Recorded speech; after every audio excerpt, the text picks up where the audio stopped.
السلام علیکم جی۔ قومی اسمبلی کے اندر بجٹ بھی پیش ہو گیا اور اس بجٹ کے دوران جو تھی وہ اسرائیل کو تسلیم کرنے والی وہ جو ایک بریگیڈیئر کی بیوی اور دوسرے میجر کی ماں جو ہے وہ حدیث جو ہے وہ جو اسرائیل کو تسلیم کرنے کے لیے قرآن اور حدیثیں گھڑ کے اپنے پاس سے لے آئی تھی۔ قرآن تو نہیں نعوذ باللہ گھڑا اس نے، لیکن اس کا ترجمہ اپنی مرضی کے مطابق لے آئی تھی۔ وہ احمق خاتون جو ہیں وہ پڑ گئی تھی پھر اپنی ہمنواؤں کے اپنی سکھیوں کے ساتھ ان خواتین کو جو وہاں پہ احتجاج کر رہی تھیں۔ اس نے فزیکلی اسالٹ بھی کیا، ان کے اوپر جھپٹی بھی، ٹھیک ہے۔ اور اگر آپ کو یاد ہو تو یہ عمران خان سے کیسے مخاطب ہوتی ہیں، اور اب میں اس کے اوپر زیادہ کہوں گا تو پھر خواتین والا کارڈ چل جائے گا، ٹھیک ہے۔ اور قومی اسمبلی کے اندر ان کی ایک تصویر بہت ہٹ ہوئی تھی جب یہ عمران خان صاحب سے حالت رکوع میں گفتگو کرنے کی کوشش کر رہی ہیں، لیکن خیر ہم اس طرف نہیں جاتے، ہم اتنے نہیں ہیں گرے اور گھٹیا لوگ۔ لیکن جو ہے وہ بل جو تھا وہ پیش ہوا، فنانس بل آ گیا۔ ملازمین جو ہیں ان کے حوالے سے بھی ایک بات سامنے آ گئی کہ ان کو 10% سیلری ملے گی، 10% جو ہے انکریمنٹ ملے گی۔ اب 10% بیسک میں ملے گی، اس کے بارے میں ابھی تک وہ خاموش ہیں۔ پوسٹ بجٹ پریس کانفرنس بھی ہو گئی ہے، اس کے اندر بھی وضاحت نہیں فرمائی گئی۔ اور جو 25% والا پہلے جو ہے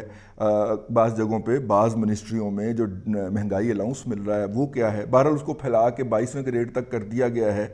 بڑے بڑے افسروں کو بڑی بڑی مبارکباد ہو کہ اب ان کو بھی یہ جو ہے اس کے اندر اضافہ ملے گا۔ 3 سال کے بعد یہ اضافہ جو ہے 10%، یہ جو ہے یہ کوئی قابل رشک بات نہیں ہے۔ پہلے سال پہ اگر ان پہ جائیں تو اپریل کے مہینے کے اندر پہلے سال میں جب ان کا مالی سال پہلا تھا تو اس وقت جو افراط زر تھی وہ 14% تھی، اور اسی بنیاد کے اوپر یہ موصوف جو ہیں گورنر اسٹیٹ بینک، انہوں نے 15% انٹرسٹ ریٹ کر دیا تھا۔ شاید افراط زر 15% تھی اور انہوں نے انٹرسٹ ریٹ جو تھا وہ 14.25% کو اتنا کر دیا تھا، ٹھیک ہے۔ اس بنیاد کے اوپر کہ افراط زر 15%، ہم نہیں گئے، گورنر اسٹیٹ بینک نے اس بنیاد کے اوپر شرح سود اٹھا دی تھی، ٹھیک ہے۔ پھر اس کے ذریعے ہاٹ منی اور ایک نیا سکینڈل جو کہ اب وہ ایک اور اکاؤنٹ جو کھولا ہے اوورسیز کے لیے، اس کے ذریعے یہ کام ڈال رہے ہیں، تو اس وقت انہوں نے یہ کر دیا، ٹھیک ہو گیا۔ تو اس کا مطلب ہے کہ 15% پہ تو افراط زر گئی تھی۔ ابھی میں کچن انفلیشن کی بات نہیں کر رہا جو 26% پہ گئی تھی، اور دیہات کی تو میں بالکل ہی بات نہیں کر رہا جہاں پہ 34% پہ گئی تھی، اس لیے ان کی بات نہیں ہو رہی، ٹھیک ہو گیا۔ ہاں آگے چلتے ہیں۔ اور پھر جناب انہوں نے کیا کیا، ان موصوفین نے اور ان حضرات گرامی نے، حضرات ہائے گرامی نے، انہوں نے کیا کیا کہ اگلے سال جو تھی وہ افراط زر جو تھی اپریل کے مہینے میں ہی وہ تقریباً کوئی 12% کے قریب تھی، 12.25% کے قریب تھی۔ اور پھر اس سے اگلے سال اگر ہم آئیں تو اپریل کے مہینے کے اندر افراط زر ان کے اپنے کاغذات کے مطابق اپریل کے مہینے کے اندر کوئی 11.25% تھی، 10,7-8% ہے اس اپریل کے مہینے میں۔ 3 ہی اپریل گزارے ہیں انہوں نے، تو اگر اپریل کے مہینوں کی ان افراط زر کو دیکھ لیا جائے، ایوریج نکال دیجئے اس میں سے، پھر ہم اگر آپ ایوریج پہ جائیں گے، ہیڈ لائن انفلیشن اگر آپ کوٹ کرنا چاہیں گے تو پھر سر ہم کچن انفلیشن جو ہے جس کا غریب آدمی منیمم ویجز کے اوپر سب سے زیادہ اثر ہوتا ہے، پھر ہم اس کی طرف جانا پسند کریں گے، ٹھیک ہے۔ تو یہ سر اس کو رہنے دیجئے، اس باب کو یہیں پہ بند کر دیجئے۔ اور اگر ہم اس کو فیس ویلیو پہ لے لیں تو پہلے سال اگر 15% ہوئی ہے، میں مرکب میں نہیں جا رہا، میں کمپاؤنڈ میں نہیں جا رہا، 15% ہوئی ہے تو دوسرے سال 12% ہوئی ہے، تو 15 اور 12 کتنے ہو گئے،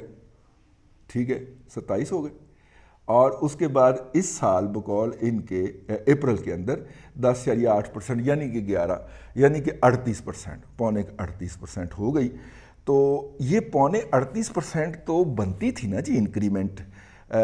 ہمارے سرکاری ملازمین کی، لیکن نہیں دی گئی، ٹھیک ہے۔ ان کو صرف 10% کے اوپر ٹہلا دیا گیا۔ سرکاری ملازمین کے ساتھ بھی ستھری ہوئی ہے یہ، خاص طور پہ ہمارے ہیلتھ کے اور دفتر کے جو ملازمین تھے، یہ دفتروں میں بیٹھ کے تبدیلی کے لیے بہت رگڑ کرتے تھے، بلکہ ابھی بھی ان میں سے بہت ساروں نے واٹس ایپ گروپ جو چلا رکھے ہیں اس میں انہیں تبدیلی کا ہیضہ ہوا ہوتا ہے، ٹھیک ہے۔ لیکن آپ کہیں گے کہ جناب بہت سارے تو تبدیلی کے خلاف بھی تھے اور میجورٹی تبدیلی کے خلاف تھی۔ یہ تو شرپسند جو ہوتے ہیں آٹے میں نمک کے برابر ہوتے ہیں اور ہر شعبے پہ ہوتے ہیں، لیکن نمک آٹے میں جتنا بھی پڑتا ہے لیکن اس کا رول جو ہے وہ مطلب کہ میجر ہوتا ہے۔ اگر وہ تھوڑا سا زیادہ ایکٹ کر جائے یا عمل کر جائے تو پورے آٹے کو ناقابل استعمال بنا سکتا ہے، اس سے پھر روٹی نہیں بنائی جا سکتی، اور مجھ نو پا دیو پھر جا کے، ہے جی آؤ۔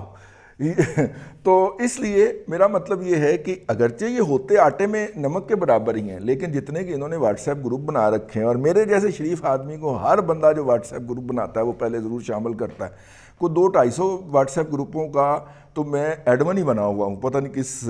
رشتے میں، اتنے تو میرے پورے زندہ رشتہ دار نہیں ہیں جتنے نے یہ مجھے جتنے واٹس ایپ گروپوں کے اندر شامل کیا، اور جو دنیا بھر کا جو ہے وہ بکواسیات جو ہیں وہ آ رہی ہوتی ہیں۔ روزانہ کو 2-3 سے معافی مانگ کے سوتا ہوں، بھائی میں نے معافی دے دیو، میں تو چیک بھی نہیں کر پاتا، بہت سے امپورٹنٹ میسیجز جو ہیں اور کالز جو ہیں وہ مس ہو جاتی ہیں صرف ان واہیات قسم کے جو روزانہ کی بنیاد کے اوپر فلاڈنگ کیے ہوتے ہیں۔ اینی ہاؤ،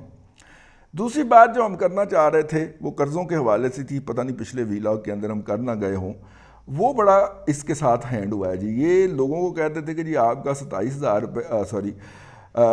3,000 ارب روپیہ قرضہ جو ہے آپ چھوڑ کے گئے ہیں، اور اس کے اندر حالانکہ قرض اس وقت تھا 23,000 ارب روپیہ، اور یہ اس میں پرائیویٹ ڈیٹ ڈال کے بات کرتے تھے، نجی اداروں کا قرضہ جو انہوں نے باہر سے لیا ہوا تھا یا وہ ڈال کے بات کرتے تھے، قومی قرض کی بات کرتے تھے۔ یہ کسی یقیناً 8ویں پاس نے سمجھایا ہوگا کہ دنیا بھر کے اندر اگر آپ 23,000 کہیں گے تو وہ تو کچھ بھی نہیں بنے گا نا، تو آپ جو ہے اس کو بڑھانے کے لیے نجی قرضہ بھی اس میں ڈال دیا۔ تو اب ماما نجی قرضہ بھی پا نا، ٹھیک ہے نا، تو نجی قرضہ ڈال کے 47,000 ارب روپیہ بنتا ہے، لیکن وہ کہتے ہیں نہیں نجی قرضہ نہ ڈالیے، وہ تو 37,000 بنتا ہے، 36,000 کچھ، اور 37,000 ارب بن گیا ہے، تو کیوں نہ ڈالیں بھئی، آپ بھی ڈالا کرتے تھے نا، ٹھیک ہے نا، تو ہم تو آپ سے وہی سلوک کر رہے ہیں جو آپ لوگوں کے ساتھ کرتے تھے۔ تو یوں یقیناً جو ہے اب آپ کہیں گے کہ اس سے تو لگتا ہے کہ نجی شعبے نے بھی قرض لیا ہے، ٹھیک ہے، پاکستانی بینکوں کے سے حکومت پاکستان چھوڑتی ہی کتنے پیسے ہیں کہ نجی جو ہیں نجی ادارے جو ہیں وہ پاکستانی بینکوں سے قرض لیں، تو وہ پھر بڑے پروجیکٹ کے لیے جب انہوں نے جانا ہوتا ہے تو بیرون ملک سے لیتے ہیں یا ملٹی لیٹرل اداروں سے لیتے ہیں۔ لیکن سوچنے کی بات یہ ہے کہ 280 روپے کی جو ویٹ پروکیورمنٹ ہوئی ہے وہ سرکار نے شمار کی ہے 1200 ارب روپے کے کرونا پیکج کے اندر۔ ویٹ کا کرونا سے کیا چکر ہے، ٹھیک ہے نا بھئی، ویٹ تو ہر سال خریدی اور بیچی جاتی ہے، تو 280 روپے اتھے بھی تو کھا، وہ باہر سے اب پتہ چلا ہے کرنٹ اکاؤنٹ ڈیفیسٹ جو ہے وہ زیرو کیوں ہوا ہے، ٹھیک ہے، یا پازیٹیو میں کیوں گیا ہے، ان 2 نمبریوں کی وجہ سے نا، اور یہ ایک اکاؤنٹنگ کرائم ہے۔ ڈاکٹر حافظ وقار مسعود، دوجا نام تو تھی سمجھ گئے ہوگے، ہاں، یہ ان کی کارروائی ہے۔ یہ جو ڈبل کاؤنٹنگ کر رہے ہیں اور یہ جو 2 نمبری کر رہے ہیں، اس کے اوپر حکومت فارغ ہوتی ہے، لیکن ظاہر ہے جنہوں نے فارغ کرنا ہے، جس گلو گلزار اور احسن لوگوں نے فارغ کرنا ہے، وہ تو بیٹھے ہوئے ہیں کہ لائیے کوئی اپنی قدم رنجا فرمائیے، ہم آپ کی قدم بوسی فرمائیں، ٹھیک ہے۔ تو اس لیے ادھر سے تو کوئی خطرہ نہیں ہے، اور ویسے بھی موصوف نے نجی محافل کے اندر کہنا شروع کر دیا کہ اگر عدلیہ میرا اور ساتھ دے نا تو اگلی دفعہ میں 2/3 اکثریت سے جیت کے آؤں۔ اب عدلیہ کے لیے یہی کرنا کام باقی رہ گیا ہے کہ دوسری پارٹیوں پہ جو پی ٹی آئی کے علاوہ ہیں ان پہ پابندی لگا دے، اور جن پہ پابندی نہیں لگائی جا سکتی، جو ہمارے ساتھ ہیں اندر خانے ہاں ملے ہوئے ہیں کہ ہم پی ڈی ایم کو اندر سے نہیں چلنے دیں گے، ان کے لیڈروں کو نااہل کر دیا جائے، تو یوں جو ہے وہ 2/3 اکثریت جو ہے وہ لاڈلا لے جایا جا سکتا ہے۔ تو دیکھیں نا، کم از کم اتنا تو ہونا چاہیے نا کہ لاڈلے کو 2/3 اکثریت تو ملنی چاہیے نا، ٹھیک ہے۔ اور خیر یہ ایک ہے، کلبھوشن یادو صاحب بھی اس دوران جی ان کو جو ہے وہ میرے منہ میں جو بات آئی ہے وہ میں کہنا نہیں چاہ رہا۔ کلبھوشن یادو صاحب کی ہائی کورٹ میں رسائی کے لیے قانون کے اندر ترمیم کر دی گئی ہے بلڈوز کر کے، اس نے جس کا اپنا انتخاب مشکوک اور ایک سٹے پہ چل رہا ہے، جو خود سٹے پہ چل رہا ہے، اپنے ججوں کے سٹے پہ چل رہا ہے، جو اس نے قومی اسمبلی کے اجلاس کی صدارت کرتے ہوئے قائم مقام نے، وہ یار میں ایسے یہ میرے سے مس ہو جاتی ہے تو پھر وہ لوگ اعتراض کرتے ہیں کہ آپ سے یہ توقع نہیں ہے، تو اس لیے میں نام ہی نہیں لیتا اس کا، ٹھیک ہے۔ وہ بیچارہ ہار کے دوپہر 2 بجے گھر جا کے سو گیا تھا، اگلے دن سائیوں نے صبح 8 بجے اٹھا کے کہا کہ تو جیت گئے گا، ٹھیک ہے، اور وہ پہلی پیشی کے اوپر ہی اس کی سیٹ اڑا دی الیکشن کمیشن نے، کہا 30,000 ووٹ تھا کتنے گیا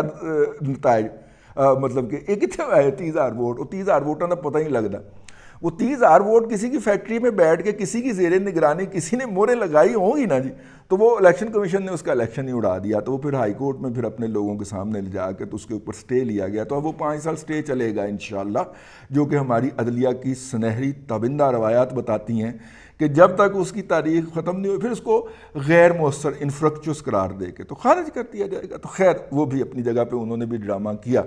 لیکن اس کے اوپر جو مخنث قسم کا کردار ہماری اپوزیشن نے کیا ہے، بلاول جو ہیں وہ تو پھر بھی کچھ بول گئے اسمبلی سے باہر آ کے، شہباز شریف صاحب کو تو اللہ تبارک و تعالیٰ نے اس طرح کی کسی توفیق سے نہیں نوازا۔ ایک دو جو ہیں ٹویٹس جو ہیں وہ احسن اقبال صاحب نے کی ہیں، لیکن رانا ثناء اللہ نے جیسے اس کے اوپر لطیفے چھوڑنے تھے یا جگتیں کرانی تھی، رانا صاحب بھی چپ ہیں، اور جناب باقی اپوزیشن جو مین پارٹیاں ہیں ان کو سانپ سوگا ہوا ہے۔ اے این پی نے تو اس طرح کا کوئی تکلف کیا ہی نہیں ہے کہ وہ فیڈرل بجٹ کے اوپر کچھ بولے، اب شاید وہ اپنے آپ کو صوبے کے اندر محدود سمجھتے ہیں تو وہ کے پی کے کی اس کے اوپر کچھ پھوٹیں گے،